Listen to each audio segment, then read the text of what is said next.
ગુજરાતના દરિયા કિનારેથી ડ્રગ્સ મળવાની ઘટના વચ્ચે કચ્છની રણસીમાએથી પાકિસ્તાની ઘૂસણખોર ઝડપાયો છે।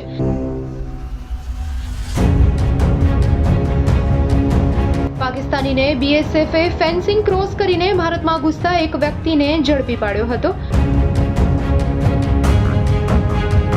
વિઘાગોટ પાસેની ફેન્સિંગને આ પાકિસ્તાનનો શખ્સ ક્રોસ કરી રહ્યો હતો ત્યારે પેટ્રોલિંગ કરી રહેલા બીએસએફના જવાનોએ તેને ઝડપી લીધો હતો। બીએસએફના